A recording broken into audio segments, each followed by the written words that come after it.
Welcome, everyone. We're talking today about data centers. We're diving into the massive infrastructure shift currently reshaping the global digital landscape. We've entered this new era of the AI factory where data centers have gigawatt scale campuses with a power draw comparable to that of a nuclear reactor. Joining us to discuss how we navigate this incredible transition is Paul Charles, the CEO and founder of Charles and Associates. Welcome, Paul. Great to be here. Thank you for inviting me. Yeah, Paul, do you want to give a quick introduction and then we can get into some questions? Yeah, that'd be great. I've spent a few decades commercializing kind of cool technologies into the space with this continuity of energy. The last 5 years in particular have been quite focused in batteries that have now migrated into data centers. It's really been an incredible journey to be able to see the needs and the challenges we have here in the States are frankly the same needs and challenges that we see around the world as well. And so definitely looking forward to your questions and hopefully providing some insights that I've been able to garner in my travels and interactions throughout the industry. Excellent. Speaking of batteries, why are batteries becoming so important to data centers today, Paul? That's the number one question folks are asking right now. I was just recently at the NVIDIA GTC Expo out in San Jose, and they went from 25,000 people last year to close to 40,000 people. So there's a lot of people asking that same question and really at a higher level trying to figure out how to get compute into the marketplace. But this fundamental shift, it's kind of interesting on this because we're no longer constrained really essentially by the silicon or by the compute aspect of that. We're constrained by one thing, which is really the power. For decades, actually, it's been about 60 years since Moore's Law was first announced by one of the founders of Intel. And up until more recently, it's really the silicon and it's the chips that were that drove the progress with this. But today, it's power availability that really defines the space of deployment into the sector. Now, these batteries, they really sit at the center of this transition. In my work, I'm developing this integrated infrastructure. It's called the Full Stack Data Centers platform. And storage is not optional. It's really a prerequisite to deploying AI infrastructure at scale. It's foundational in every design that we're a part of. Well, it sounds like the role of the battery has really evolved or changed pretty dramatically compared to what it was in the past. Now, with the advent of these new data centers, what seems to be evolving there and what's driving that shift? That's a few-hour conversation, but the short version of this is that traditionally in data centers they were using CPUs, central processing units. These new AI factories, as you correctly called them, use GPUs, which process in parallel, and they take about 10 times the power of a traditional CPU.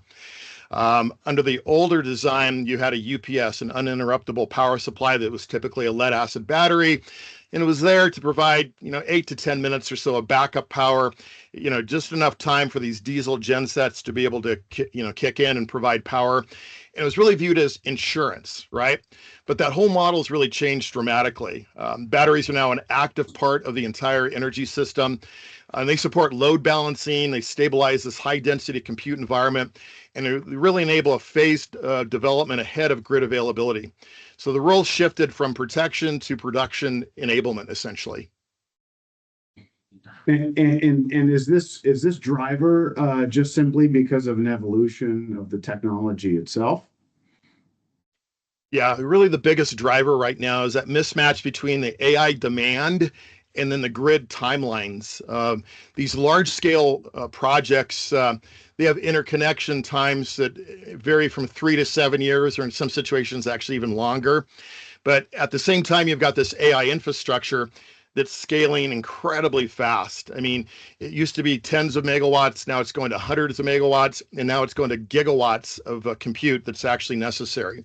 So it's really forcing this move towards a power first architecture, and combined with and essentially what you want to be able to do nowadays is to have on-site power generation combined with energy storage, because you've got to be able to make the power, but you need to have a good stewardship capability, and that's where the batteries really come in with this. Also, I'm a strong believer in taking a modular approach to this. Batteries are central to that model as well too. And what does the emerging energy architecture of a data center look like? Yeah. Well, the architecture itself, it's kind of interesting. We're moving more towards a layered and distributed architecture. At the site level, the battery energy storage systems are best. They manage load and provide flexibility. And these are typically those 20-foot shipping containers that you see on the outside of a data center. And they're typically about 5 megawatts, but they are increasing in capacity as well. At the facility level, typically inside the data center itself, this traditional UPS that we were talking about, that's now becoming decentralized. And so the role of the UPS has really been moved to the outside, which is the best, those large containers, as well as primarily to the inside, the in-rack system. And these are batteries that are literally positioned right next to the compute or the GPU capabilities of this. They traditionally were called battery backup units, but I tend to like the in-rack solution name a lot better because of really the purpose of these. So this layered approach is really, really important to be able to design right from the outset. And are the current battery specifications sufficient for AI workloads? In many cases, if not most cases, no. There's still a disconnect, frankly, between these legacy specifications that we've just kind of talked about and the old CPU focused data centers, and then these new requirements that AI is really thrusting upon us here. Many systems are designed for these short duration backups, whereas the AI workloads are continuous and it's really highly sensitive to interruption. You do not want to interrupt a program that's going on, especially in the training aspect of AI workloads on that. The other thing I want to mention is that this long duration solution is really gaining traction.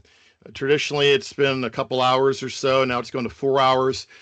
We just completed, or we're close to completing, a global survey that I was able to work with Boston Consulting Group on in conjunction with NatBat, the International Battery Association, in which they've gone out and essentially queried groups all over the world in different sectors, really to understand what is the optimal time frame. And what we are seeing on that is definitely a push towards longer duration, in some situations actually up to 24 hours as well.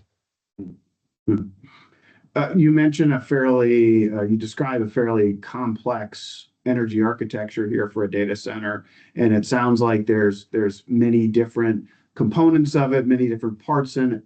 What kind of role will different battery chemistries play? Will there be standardization around a particular chemistry? Will there be multiple sort of hybrid approaches here? How do you see that playing out? Yeah, it's interesting. People talk about standards, and I, frequently speak about standards as well. The truth of the matter in the battery sector there are really few standards associated with this. The approach that I see in this architecture that I see is really this multi-technology environment. There's different parts, obviously, of the data center stack that require different types of requirements. Some are more, focused on the energy density. Others want safety or cost or supply chain, capabilities on that as well too. And so the best thing to do on this is truly to understand what the solution is and then back into it with the right chemistry that's going to be appropriate for that use. You mentioned safety. How has the sort of safety discussion evolved around this? Because obviously, with the huge amounts of energy that you now need to get into the data centers, and more batteries going into the data centers, there's also the question of safety to go along with it. And there's a chemistry aspect of it. There's also a cell design aspect, and there's a system design aspect of it. How do you think about safety and the sort of best practices around managing that as people go to implement this sort of new generation of energy architectures for data centers? Yeah, that there's more and more conversation, more and more discussion that's occurring on the whole safety realm. And frankly, there's not a lot of good information that's out in the marketplace. A friend of mine was just describing some of these community events that he had been attending. He'd gone to about a dozen of these over the last couple months or so, and he would show up at these events that local elected officials that were running it, and they were expecting 30, 40 people, and they'd get 200 or 300 people that would show up. Um, the challenge is that there were one or two battery experts, my friend being one, and the next closest was a first responder. So you have all kinds of different viewpoints that should be heard. There's no doubt about it, but based upon perhaps not the most full information associated with that. And so I think that we really need to do a better job in terms of being able to explain the differences between these chemistries that are actually in these large energy storage systems, and then other nuances associated with this. There's a group I've been talking with over the last couple of years or so. They actually go and do sound studies, and that's something frankly I hadn't thought about until a couple of years ago when I met this group. So if you've got large energy storage systems in a urban area, do you really want to be able to hear these humming noises and other types of things of that nature, if you're right next to it as well? And so there's different elements of this that are fairly obvious, in terms of having thermal runaway. But one thing I do want to stress on this is that battery safety is really a system design problem. The problem, the potential of a fire, as we call it, the thermal runaway, starts at a cell level.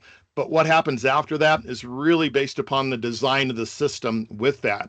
Are you able to have constraints and other types of controls which will extinguish that, or at least isolate that so it doesn't propagate, and really create an environment in which you can't have people in these particular locations. So safety is a key driver on this, and that's also a situation in which when you look at that, there are differences between the chemistries with this, and to be able to lump like all lithium chemistries in one bucket really isn't fair. There's other chemistries which are coming on very strongly, one of which is sodium, and there's a lot of support with sodium. Sodium has not been able to scale yet, but it is definitely moving in the right direction with that. Sodium chemistry allows you to have a much easier supply chain associated with this, and a better safety record on this as well. But really, it's about education out to the marketplace so people are aware of what things could be literally next door to them, and also to be able to provide that type of input back to the manufacturers so they can design products which will really solve the concerns that those that have interest in that area are voicing at this time. Yeah, clearly a lot going on there, which leads me to another question, and maybe what you just said is part of it. But what do you see as being the biggest challenges to deploying batteries at scale? That is a very timely question. I was literally on a call this morning with a very large power utility here in the US, and they have mandates of tens of gigawatts of battery energy storage systems that have to be deployed. They describe how they've signed a lot of power purchase agreements for PPAs. And then he made the comment, he says, well, actually, none of them have been deployed. And I said, well, why not? And he says, well, it's a few different reasons, but mainly it's safety, and permitting is one of the key issues associated with that, getting the right insurance, and just the local support on that. So we've got the technology, we have a product, but it's all the other things that take time. And obviously, he also brought up about the interconnection being 3 to 7 years as well, too.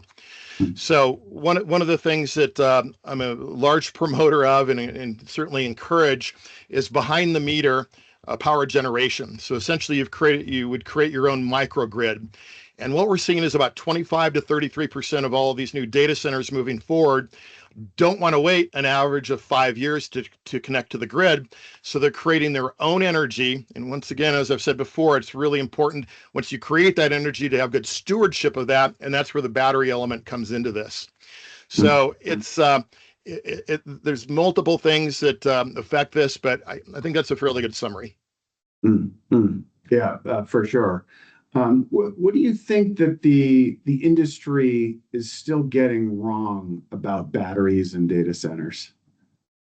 Yeah, and things have evolved dramatically. Years ago, not that many years ago, when you were going to stand up a data center, it's like, where would I like to have a data center? And that's where I'm going to put it, and the power will just come to me. It's totally reversed now. It's like wherever the power is, wherever the electrons are being created in a layered way, that's really where I'm going. And so they had been designing these as kind of a compute first approach, but it really needs to be power first. And that's something that I continue to evangelize on. So power first, and the other design elements then follow. Hmm. Hmm. Well, this is where your sort of prescience, I think, comes to play. You've obviously been in this industry now for a while. You've seen where it's been, where it is now. Where do you see it evolving to in the next 5 to 10 years? Yeah. Data centers, I think, are really going to function more as these integrated energy systems, and that's a really a different view of this. I encourage the AI factories to oversize their power generation, because eventually, when they do connect to the grid, they should be able to have additional power that can go into the local grid. And so I really see more of these hybrid grids that will be coming into the system. And once again, the oversizing of this and the layered approach for energy generation. It's just not one thing, and it's just not an SM. It's just not a nuclear approach. It's just not a solar approach or a hydro approach, and a lot of other ways, gen sets as well. It's a layered approach to be able to do this, because you absolutely have to be able to have the uptime that's necessary in order to provide the types of resiliency that a data center needs to have, an AI factory. Hmm. Hmm. Yeah, no, that makes a lot of sense. This is great. Any final thoughts that you have on data centers and data center power that you could leave us with? Yeah. Batteries, they're no longer just this supporting, nice to have a component. They're truly foundational infrastructure. And I think also that the capital markets are seeing that as well too. We're seeing large private equity groups, sovereign funds getting involved, where these are long-term generating, not just in power, but also in terms of profit assets with this. And we really can't scale AI without scaling our energy storage solution, which also ties to our energy generation solution. Great. Thanks, Paul. I actually have a couple of other questions for you. Sure. One is just about lithium ion adoption. You've mentioned, I think, that it's tripled in the past 5 years, moved from 15 to 50% of the market. You've warned that development or deployment is scaling faster than some of the safety practices. What is one safety standard that the industry is currently not paying enough attention to, at potentially to its own peril? Yeah, it's I do want to give, shout out to the safety um, precautions and engineering that's gone in. If you look at really what has happened over the last literally 3 to 4 to 5 years now with a battery energy storage solution, you had a 20-foot and a 40-foot shipping container in which people physically went inside. Okay. That's not a safe environment, is the nice way to put it. Okay. So what we've evolved to now is essentially a 20-foot shipping container. There are a couple large providers that have, larger containers on this as well too, but everything is accessible from the outside. So you don't have a safety situation with people physically going into this as well. The other thing that I think is really important on this is to have these standards, and they are making progress towards that. But the length of time it typically can take a standard can be literally a couple years to half a dozen years on this, and we're in a very, very dynamic environment with this. And so I'd really encourage that we conduct more of a best practices type of approach on this while we're continuing to try to iterate these standards. and also truly be open to other types of chemistries and other types of approaches to this. A thing that is difficult on this is that this requires a lot of capital. And so the capital markets have to be supportive and knowledgeable about the chemistries and the safety aspects, what's true and really what's not true on this. So I definitely encourage those that control the purse book that they have the opportunity to be able to keep abreast of what's moving forward and what is truly deployable, what's mature, what's more of a science experiment, at this particular stage. But the safety aspect is something that we do need to be able to have an active role in this, and this should really be part of the RFQs and RFPs and RFIs that go out of what are your approaches to this. In the data center side, this is a whole nother level of complexity and also the ramifications of getting it wrong. Because if you have a data center that goes up with a thermal runaway caused by a battery cell, it's not a few $100,000. It can be hundreds of millions or billions of dollars associated with this. And so new technologies are evolving, which don't involve water, which is not good for IT equipment or for batteries themselves, but other types of approaches which are literally in rack, and they're able to create a much safer environment relative to this. So safety, from my perspective, really needs to be moved up a notch and to be a prime consideration when you're looking to spec energy storage system in a data center use, whether it's in rack or whether it's outside, or if you're sitting on a city council, or if you're at the federal level.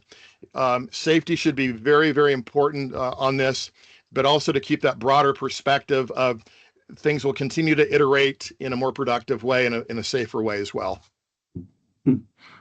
You mentioned new technologies, and obviously, with this sort of newly formed architecture for data centers in terms of the energy provided to them, there's room for a lot of technologies being brought to bear on solving that particular problem.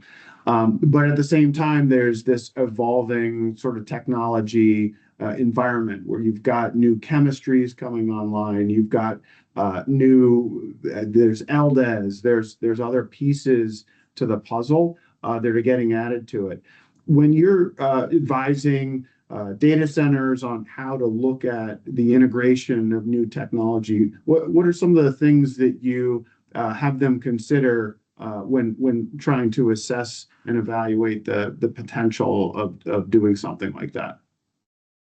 Yeah, and it's at the end of the day, it's a process that does not happen overnight. It does take time, and you need to make sure you feel very, very comfortable with new battery technologies, because as we just talked about here, a mistake can be extremely costly financially, but also you do not want to have an environment in which you have human life put at risk with this. And so I really encourage pilot programs and case studies. There's nothing like having actual field data from around the world and in the different environments upon which you can then build upon that. But to go directly, into a large scale is it's certainly a challenging approach, and some may feel inclined to do that simply because of the pressure of getting compute up.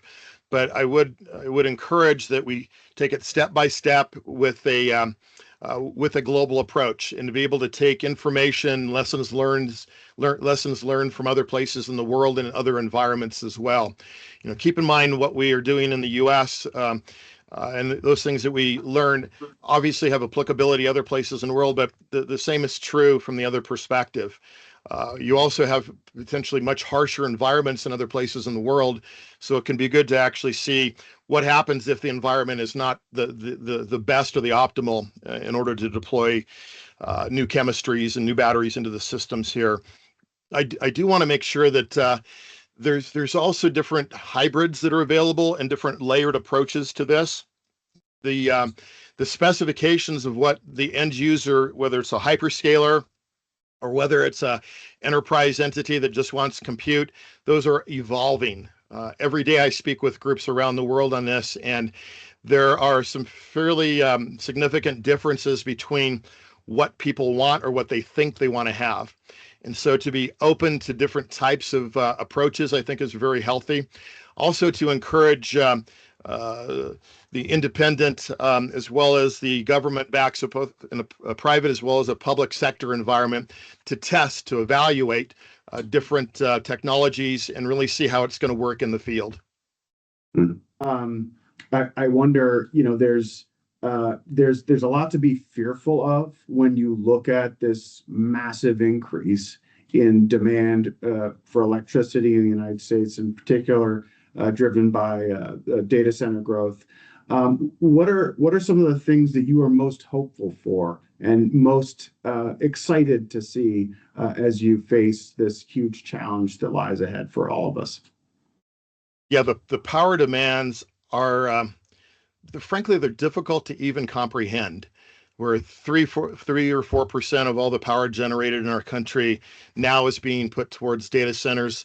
Over the next few years, it's going to go up to 9 or 10%. If we look at some other countries such as Ireland, it's over 30%. If we look at some individual cities, like in Silicon Valley, up to 60, 70% of the power generated in some of these cities are literally going towards powering these AI factories.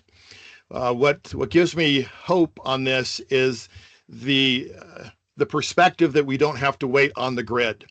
I think that putting dollars in the infrastructure aspect of the grid is absolutely needed. We have a very old grid, and we shouldn't be relying upon that for where we're at today. And it was never designed for the use that we have. But what gives me hope is the opportunity to really kind of set your own framework with these microgrids where you can bring in different types of power generation.